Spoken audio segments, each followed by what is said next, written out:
Welcome to the first of 3 polycoms about chemical, biological, and radiological threats. We have presentations by our very own VDH experts in these areas. Today's presentation is by Steve Harrison, VDH's Director of Radiological Health. He'll discuss radiological threats in Virginia, the public health implications of them, and how VDH would respond during a radiological emergency. If you have any technical issues with your polycom, please contact Rich Watson. His number is 804-864-7179. Again, that's 804-864-7179. So Steve, I'll turn it over to you. Thank you. Thank you very much, Betsy. And I'm pleased to be here representing the Office of Radiological Health. And I will start by saying I'm proud to have such a capable staff who are out there inspecting X-ray equipment, investigating radioactive material incidents, and regulating those devices, doing environmental surveillance and monitoring, and reporting those results, and providing a lot of information to the public, which is something rather new for our office. And I just have to say it's great to have such a wonderful staff. But with that, I'll just touch base on the objectives very quickly once again, and that is to describe the radiological and nuclear hazards that we are typically confronted with here in the Commonwealth, identify the threats posed by those hazards, the public health impacts, and then our role in addressing an event and involving the radiological and nuclear hazards. It's important for you to know that I don't intend to address the fundamentals of radiation, that is the types, alpha, beta, gamma, neutron, or the Office of Rad Health's normal roles and responsibilities, or the equipment used for detection and analysis. That's for a different date and time over a cup of coffee and what's the new donut shop, Sugar Shack Donuts. So with that, we will move into the discussion. Now, radiological and nuclear hazards include a full spectrum of items. First, we have naturally occurring, of course, such as radon gas or cosmic radiation. Then an accident or theft involving radiological materials, such as medical power plant, and we have two here, North Anna and Surrey, non-destructive testing and sources used for that, transportation, innumerable transportation events up and down our corridors of Interstate 81 and 95, spent fuel storage leaks, spills, things of that nature. We could be faced with a radioactive dispersal device, which could include a dirty bomb or some other method of dispersing radioactive material into the environment. Improvised nuclear devices or nuclear explosive devices, and we will talk about the difference in those. A radiation exposure device, which is simply a source that's placed resulting in exposure to someone who's not aware of its existence. And certainly there are a couple of others, such as intentional poisoning or electromagnetic pulse events or effects that can occur as a result of a nuclear blast. It's important for you to recognize the difference in the nomenclature we use with regard to radiological versus nuclear. Now, a nuclear incident actually involves a nuclear detonation. So in this respect, we're talking about an improvised nuclear device or a nuclear explosive device. So think a weaponized situation. Whereas a radiological incident, in our verbiage, does not involve a detonation, a nuclear detonation rather. And this would include the radiological dispersal device or dirty bomb, which is simply a conventional explosive that happens to have radioactive material around it, so it's disseminated upon the blast. The radiological exposure device, or an accident involving radioactive material. Oops. Now, naturally occurring radiation. On the average, it's about 620 millirem per year per person. Now, radiation can be classified as natural or artificial according to its origin. Natural sources include cosmic radiation, gamma rays from the Earth, radon decay and products in the air, and various radionuclides found naturally in your food and drink. Artificial sources include medical, such as X-rays, or fallout from previous testing of nuclear weapons in the atmosphere, discharges of radioactive waste from power plants in the nuclear industry, industrial gamma rays, and miscellaneous items such as consumer products. In medical, we have ionizing radiation for two different uses, diagnosis and therapy.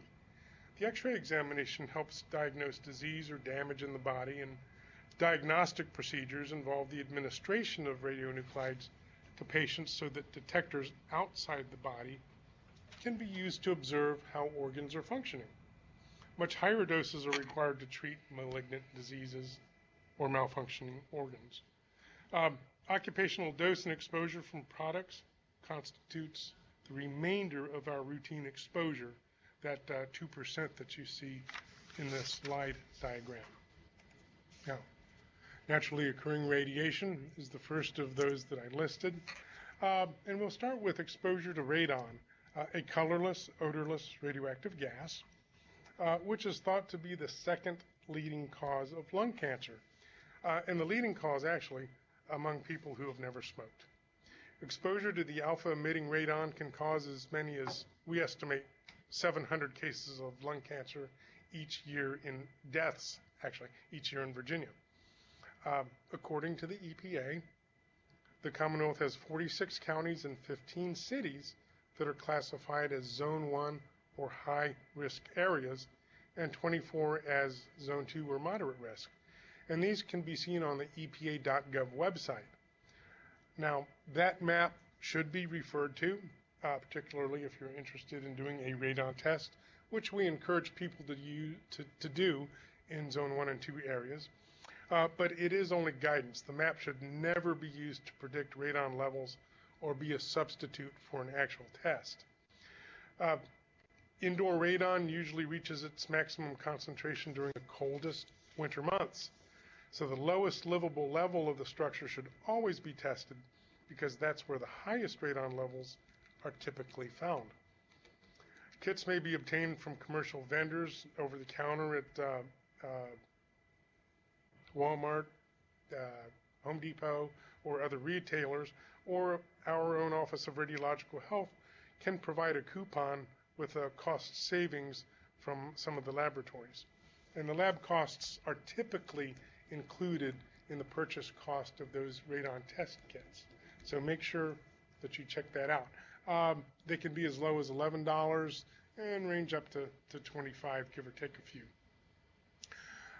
The next item I want to talk about is material handling and transportation accidents. There are obviously many uses of radioactive material. People don't think about these, but we are surrounded by this in our day-to-day activities, whether it be medical, our power generation, radiography tests and portable gauges out on the highways, using fixed gauges for measurements, research and development, and certainly our academic institutions. Now, these are routinely transported all over the world by air, sea, road, and rail. And these include those associated with the nuclear fuel cycle, from uranium ore to spent fuel and radioactive waste, but also radionuclides for nuclear medicine and research, and those for industry and radiotherapy. The safety record for these transports is excellent, but they sometimes cause concern for areas through which they pass. And in fact, Virginia may be entering into an agreement to be a transportation corridor for nuclear waste coming in from Canada that will be downblended or reprocessed in Savannah, Georgia. So that, of course, would involve some of the major interstates here. Sources may be of concern if lost or stolen, and they could cause unanticipated exposure if used for nefarious purposes.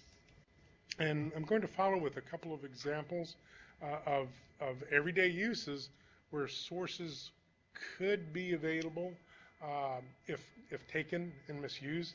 The first is a gamma knife. This contains up to 201 curies of cobalt-60. Each source activity is up to 36 curies, so over 7,000 total. This is a neurosurgery tool that, despite its name is not a knife. This leading edge in brain surgery doesn't even include a blade. It's painless and doesn't require the head to be shaved. This technology delivers high energy radiation from the gamma ray sources at precise target areas in the brain, such as a tumor, abnormal blood vessel, or an abnormally functioning group of cells. The accuracy within less than 0.2 of a millimeter makes this technology the choice to safely treat certain diseases of the brain. But our concern from a radioactive materials perspective is the 201 cobalt-60 sources. And this became evident in one of the older machines that was stolen in Mexico not too long ago. This is a high-dose remote, or HDR afterloader, and also a picture of a radiography camera. Now, the afterloader delivers radiation from the inside out. The treatment is a form of brachytherapy, which works by placing a source of radiation in or next to a cancerous tumor inside the body. And this is often performed on an outpatient basis. On the right, you see the radiography camera, which contains iridium-192. Some of these also contain cobalt-60, but these are used in radiography to inspect a variety of materials that cannot otherwise be seen. It's used in the testing and grading of welds on pressure piping, pressurized vessels, storage containers and pipelines, and some structural wells. And other tested materials include concrete, such as locating rebar and conduit. The next slide shows a moisture or density gauge. These contain americium-241, cesium-137. These are very commonly used and actually have been involved in a couple of incidents here in the Commonwealth over the past year. But these contain radioactive sources for determining the density of asphalt, soil, aggregate, meaning gravel or crushed rock, and concrete, as well as the moisture content of those items. And again, these use various sources, which could also be used for nefarious purposes. So, most of the licensed material has security by having locked doors, access control, and staff or monitoring devices. But some systems do require more elaborate security. Portable gauges, for instance, are required to have 2 physical independent barriers when not under constant surveillance. And the high-dose radiography rooms are required to be locked, and the key is required to be under control. All radioactive material licensees are required to secure their material. I thought it would be good for you to recognize the radiation signs that are now commonly used. The left is our basic radiation trifoil sign. This is the international symbol of radiation, which can be magenta or black on a yellow background. And the sign must be posted where radioactive materials are handled or radiation-producing equipment is used.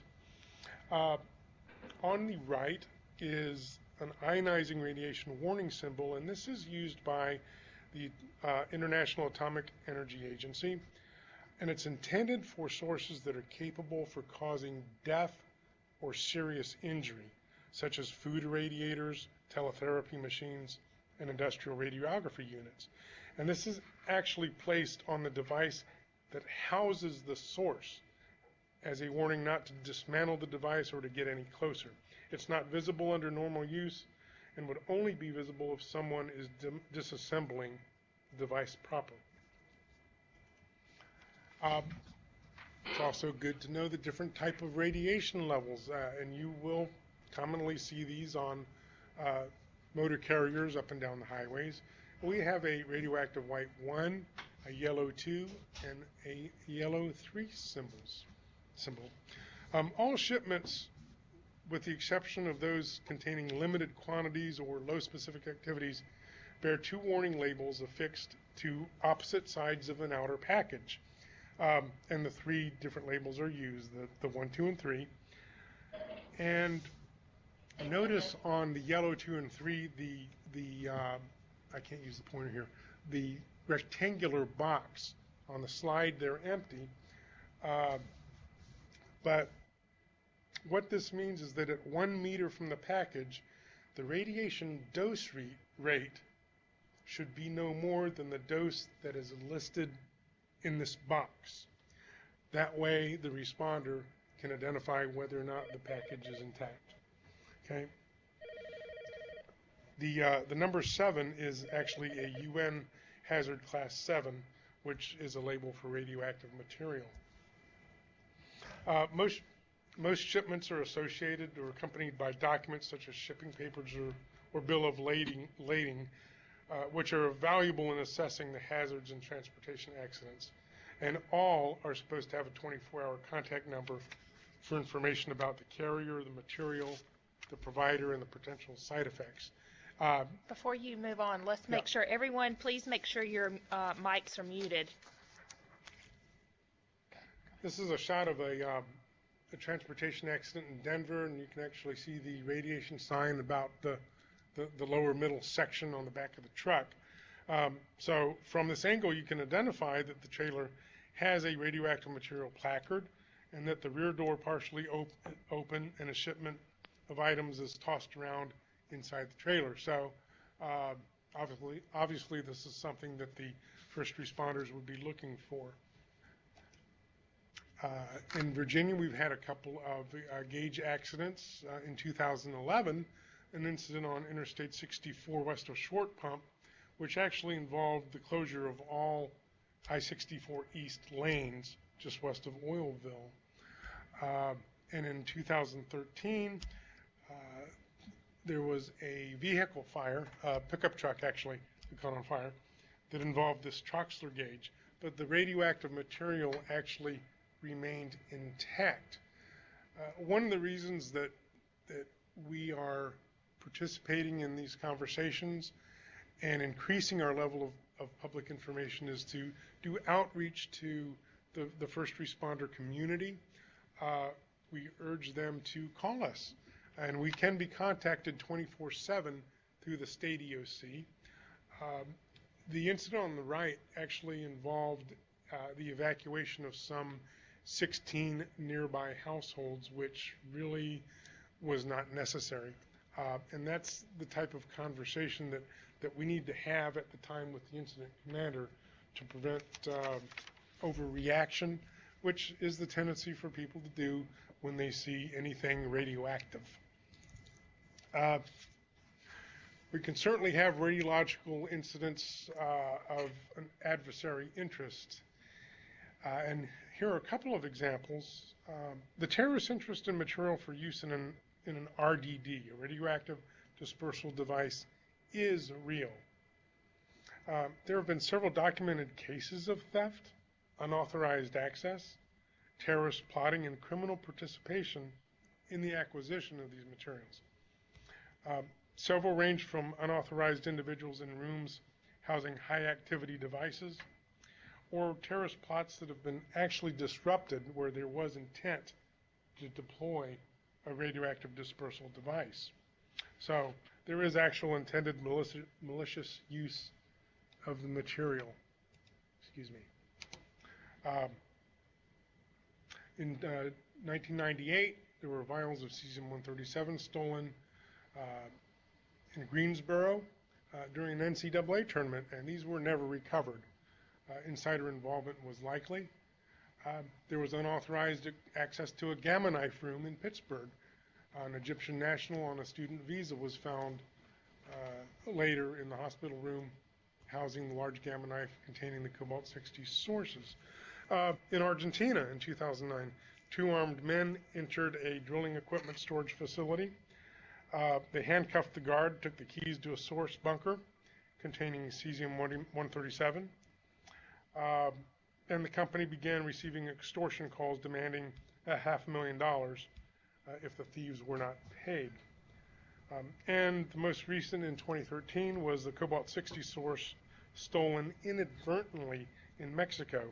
The thieves actually stole the vehicle, not realizing that it contained the cobalt-60 source, but they did dismantle the iron casting holding the cobalt before they abandoned it. The protective tube containing the material had not been opened, but they were exposed. We're not aware of any hospitalizations that resulted, but it is believed that the exposure could have caused serious radiation sickness, if not death. So, remains to be seen. There are also insider threats.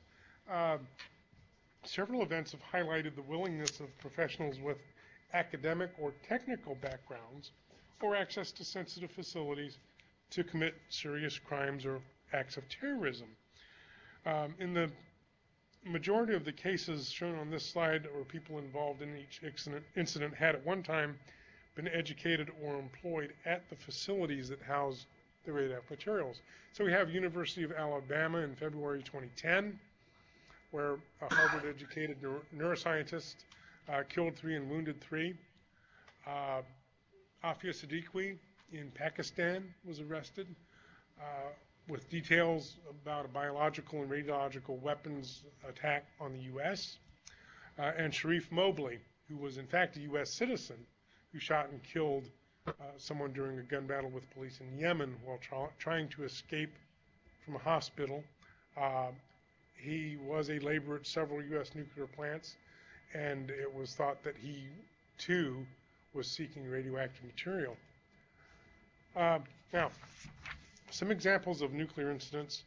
I mentioned before nuclear weapons grade, or the megaton weapon, or the improvised nuclear device, which is a low yield kiloton range.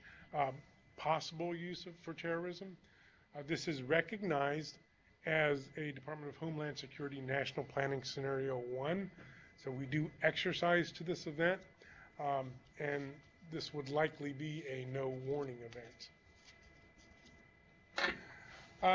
Let's talk for a minute about improvised nuclear device or nuclear explosive device survivability. There is immediate and massive destruction from the use of an improvised nuclear device, but the death immediacy is not caused by radiation. It's got to be recognized that the blast and thermal energy injuries from such an event would constitute about 85% of the injuries. An IND would involve a nuclear detonation of a potentially wide area, have blast and thermal injuries and ionizing radiation, contamination, and injuries, and in an urban area could yield, tens of thousands or higher. Contrary to that, a radioactive dispersal device, again a conventional explosive which just disperses radioactive material, would be a much more localized area. Again, injuries from the blast and thermal burns with some ionizing radiation and some widespread contamination. This is an example of a 10 kiloton nuclear detonation plume, and good for a discussion about sheltering in the place or evacuating. So notice the area of the blast and thermal burns versus the area of the plume. The initial effects of the detonation are due to the blast overpressure, thermal energy, and prompt radiation. So in an actual event, fallout details will not be known precisely. Communications between the citizens and the responders will be very limited, and people will make their own shelter and evacuation decisions.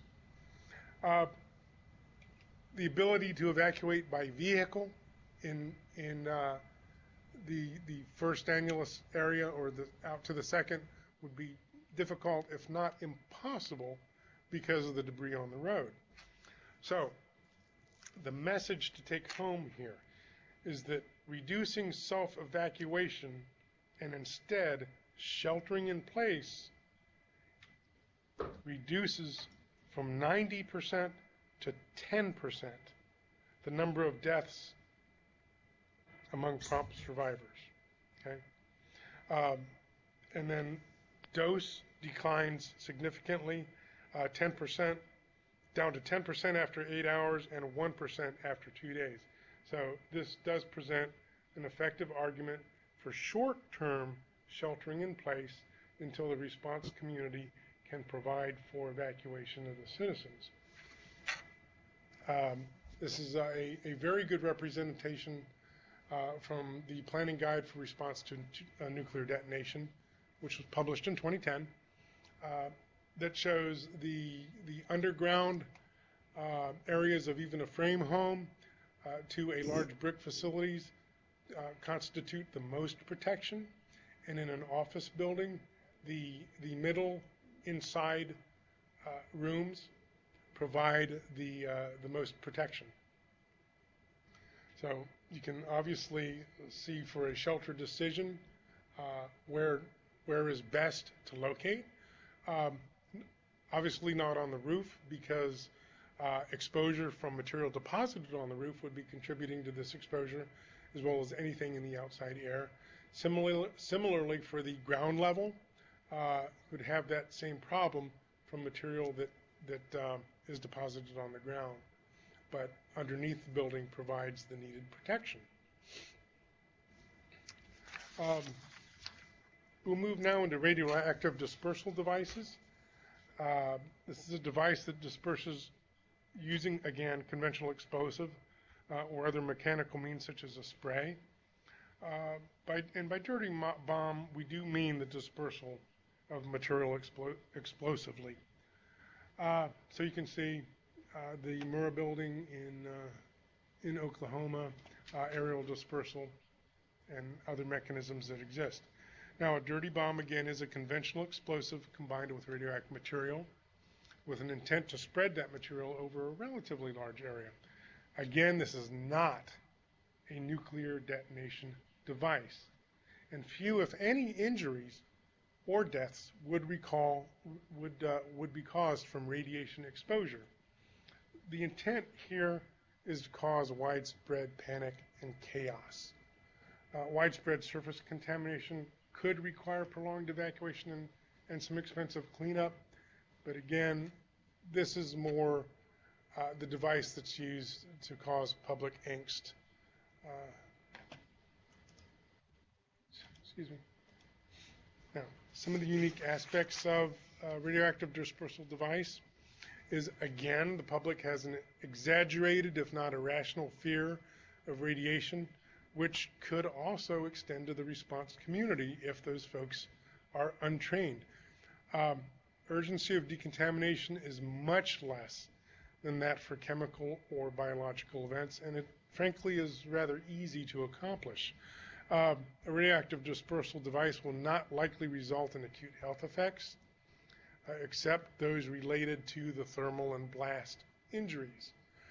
Fear of cancer among the exposed public will be excessive and pretty much unwarranted. Treatment of medical conditions must take precedence over decontamination. Again, that's as simple as removing clothing and taking a shower. And we encourage people in every talk we give not to recommend that people go to a hospital if they're exposed to contamination in an event, because the hospital has to deal with more serious life-threatening injuries. Another type of radiological hazard I mentioned is the radiological exposure device, or RED.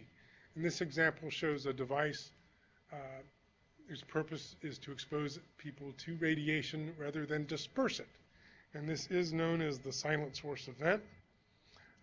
Again, the sources that could be stolen or used for radiological terrorism could be hidden in a public place, irradiating people without their knowledge. And they could even be lethal doses.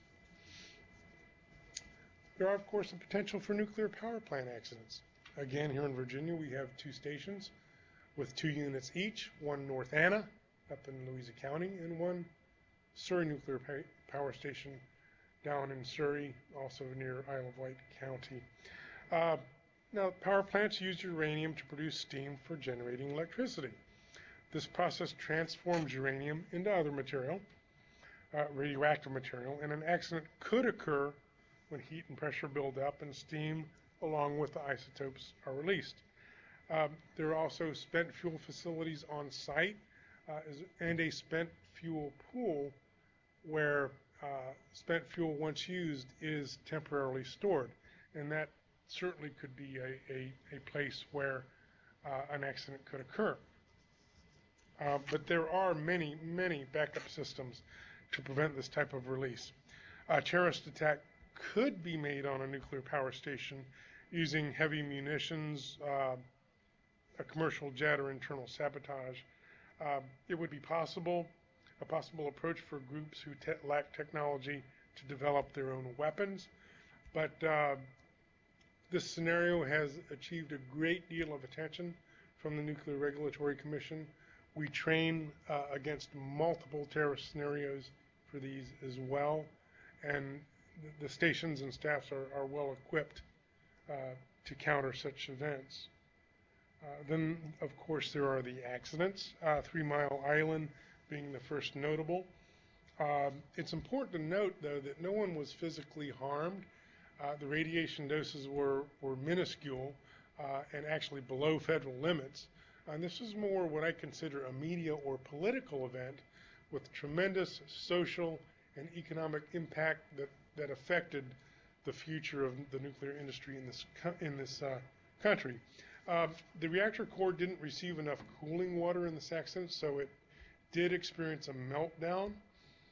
Interestingly, potassium iodine was rushed to the area 3 days after the accident, much longer than it would be effective, but it never needed to be distributed. In a 20-year follow-up study on mortality of residents living within 5 miles of TMI, research at the University of Pittsburgh's graduate school found no significant increase in deaths from cancer. So the damage was quite small, but the event had major psychological implications and contributed to the U.S. turning away from nuclear energy as our primary energy source. Then there was Chernobyl in 1986, which was the world's worst nuclear reactor disaster, including Fukushima. Chernobyl remains that disaster. 10-mile radius is indefinitely uninhabitable, and there's still a 30-mile controlled entry radius. So it impacted towns, large rural areas, agriculture. 200 people were hospitalized immediately, 31 of whom died from acute radiation exposure. Most of these were the fire and rescue workers trying to bring the situation under control. But the medical histories from the workers include everything from irradiation to heart disease, to bronchitis, gastritis, fatigue, difficulties with focusing. And there's a very interesting study, if you want to Google it, called The Chernobyl Liquidators, published in 2004, which goes over a lot of the psychosocial implications from Chernobyl. And in fact, UNICEF recognized that anxiety over the negative health effects were probably the most important and long-lasting psychosocial effect of Chernobyl. Fukushima. Very interesting. No immediate radiation deaths, but a great deal of panic. In fact, about 200,000 people were evacuated from the 20-kilometer radius. over 450,000 people were placed in some 2,600 shelters and evacuation assembly areas. What's interesting is that the fatalities from this incident were for the most part, elderly and infant, and from the evacuation and sheltering effort. There were significant environmental, agricultural, and psychosocial impacts, but I want to talk about transfer trauma. This most often affects the elderly and people with chronic medical conditions or mental illness. The symptoms include confusion and depression and withdrawal. Although transfer trauma can occur with change in a facility or for any reason, several studies have highlighted this as a significant impact following natural disasters.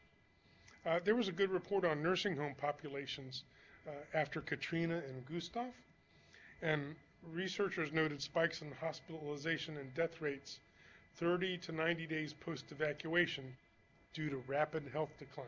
So I think just some important public health implications that and lessons learned from that.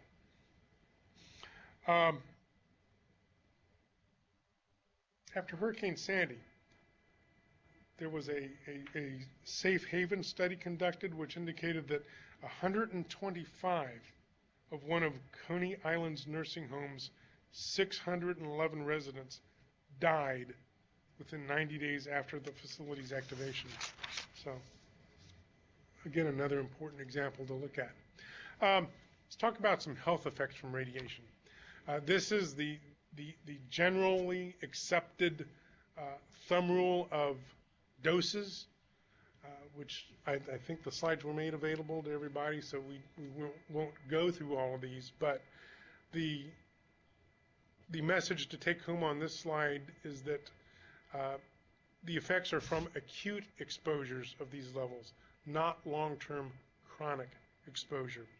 Acute effects are cumulative. For example, a dose that produces damage to bone marrow will also produce changes in blood chemistry and can be accompanied by nausea. I must underscore the fact that the effects shown on this slide assume there is no immediate medical intervention. Radiation exposure does not necessarily result in observable or clinical effects, but keep in mind it can increase one's chances of getting cancer depending on the dose. So we can see acute or late effects or no observable effects. It's kicking in.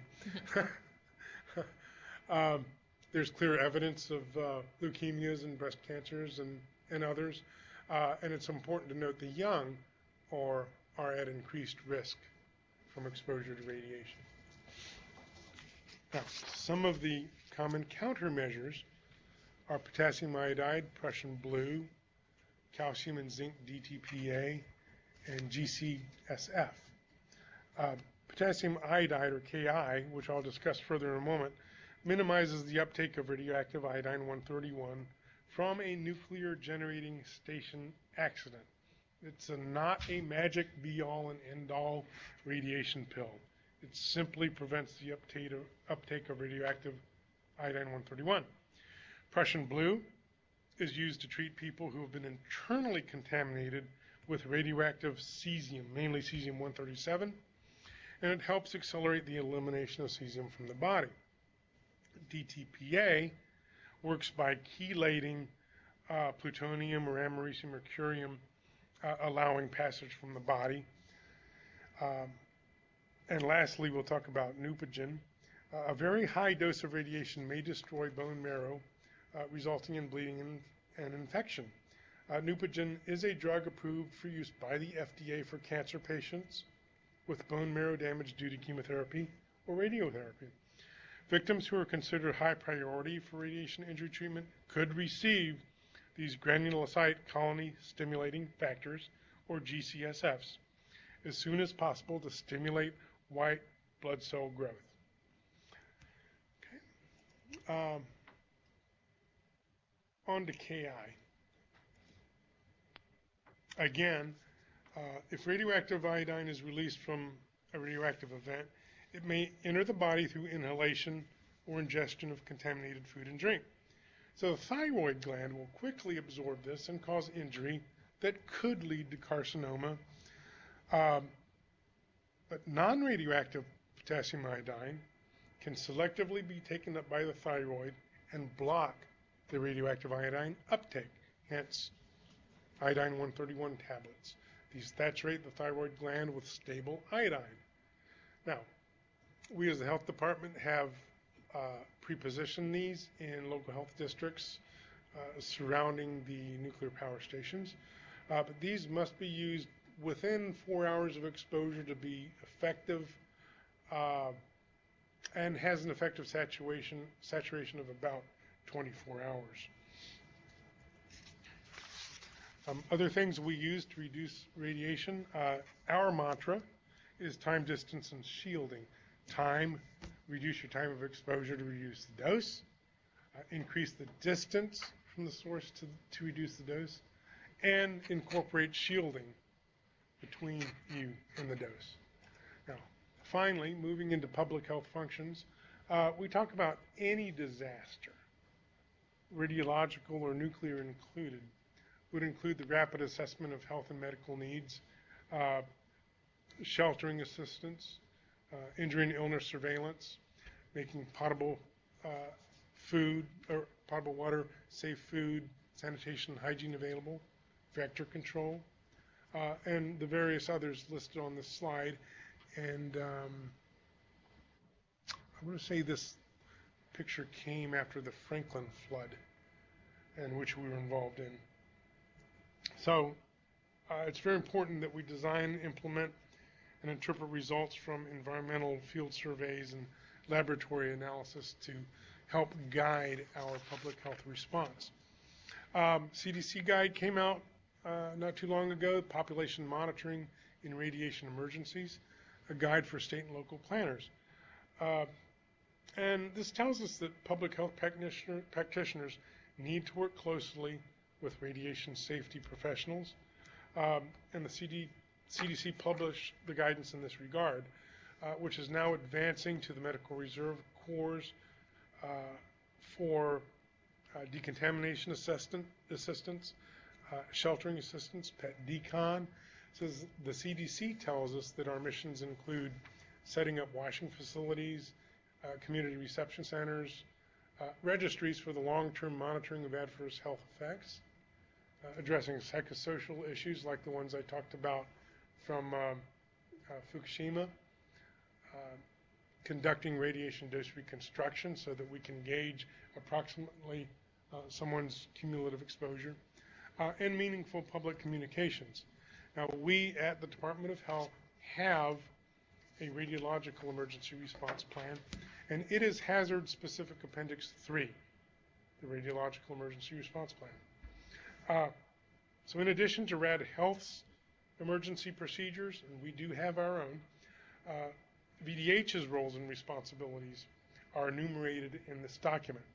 And it discusses initial response activities such as notification, assessment, public information, and protective actions. Responsibilities by phase. Who's going to do what in the preparedness, response, reentry, and recovery and relocation phases of a radiological or nuclear incident. It has protective action templates for radioactive dispersal devices and improvised nuclear devices.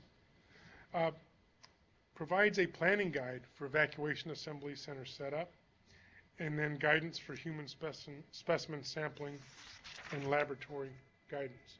Here's just some photographs that I picked off the web from the Fukushima incident of public monitoring for radiation contamination. Our roles also include an all-hazard oversight for Emergency Support Function 8 in the State EOC, and participation in our Joint Information Center, part of the overall Joint Information System. We provide recommendations on protective measures for the public, which may include evacuation and sheltering in place. And we'll speak with the Commissioner about coordinating approval and support for the distribution and administration of potassium iodide specifically for nuclear station incidents. We'll coordinate with local health departments, work to staff and assisted evacuation assembly centers, characterize dose, and use our personnel supplemented by the civil support teams and by the federal government, DOE, for environmental sampling. We will coordinate reentry decisions for when folks can come back in, assuming they can, when and how long it would be safe for them to remain in an area.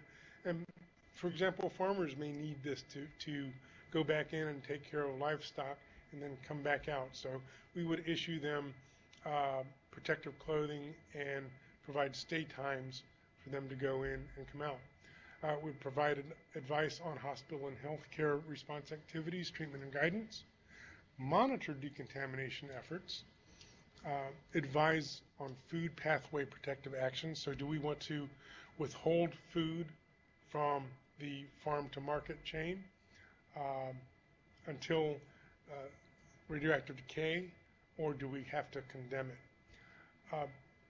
Work with EPI to conduct long-term monitoring of adverse health effects, and keep putting out the information that people need to be screened and triaged at locations other than hospitals.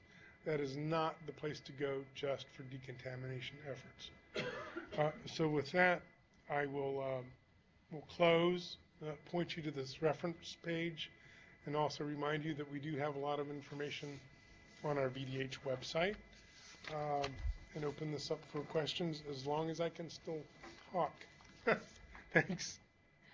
So, anyone in the room have questions? Okay, how about anyone at one of the Central Region locations? Any questions from any of you?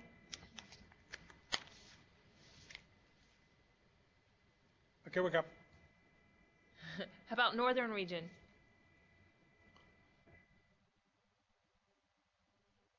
All right. Oh, we do have a question in Arlington.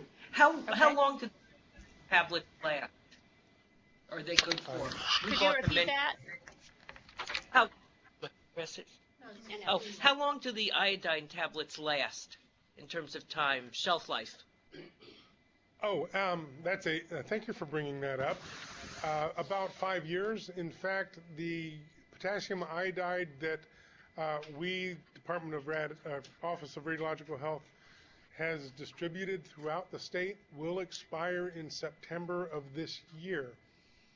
We expect a full replenishment cache to be delivered to us from the NRC sometime in the late spring or early summer, and we will make provisions to disseminate that stockpile out to the pre-selected storage locations once we receive that. So information will be forthcoming, but generally 5 years. Thank you. Europe will tell you much longer, but that's what the FDA tells us. I have a question in Virginia Beach.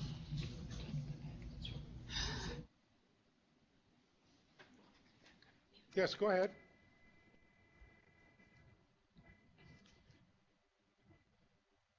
Yeah, you're on mute. Can you hear me now? Oh, because it's tied in. It was sent from Trent. Oh, it still says mute. It went off. Okay, can you hear me now? Yes, we can hear you. Okay, I'm sorry. I know that the North Anna nuclear plant that's in Mineral was in the same area that we had the epicenter of the earthquake a few years back, and then there were some aftershocks periodically. How was that monitoring handled? North Anna was about 6 miles from the epicenter. We have actually increased our frequency of monitoring numerous types of media. The water in the discharge canal and lake, our ambient air monitoring, soil, vegetation, and others. Our monitoring has indicated absolutely no increase and no effects that could be attributed to the earthquake. So everything since has been normal. I will say that the noticeable effect on site was the fact that the spent fuel storage containers, the dry storage containers, did shift in some cases about 4 inches each, and these are 117-ton containers. The pad that they were located, the concrete pad, was not damaged. Each cask has an internal and external radiation monitoring device or sensor. Those did not indicate any problems. So we continue to monitor all that. Other than some superficial cracking of paint on those containers, that really was the only observable effect on those. There were some plant items that were upgraded as a result of the Fukushima. So there is more, I will say, earthquake or anti-earthquake devices to help protect from a serious accident with consequences. Does that answer your question? Okay. Yes, thank you very much. You're welcome. Any other questions? You're back on, Diane.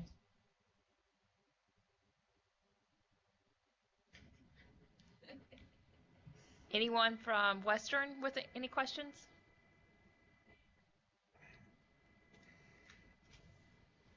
Okay, if there are no more questions, I want to thank Steve for your very informative presentation today, even when you're feeling a bit under the weather. You're welcome. It's my pleasure.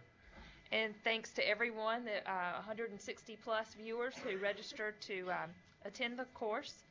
We didn't have sign-in sheets for today, so to make sure that the course is recorded in your transcript and to give us your valuable feedback, you'll need to go to Train, log in, and there is a link on the homepage that says My Action Items.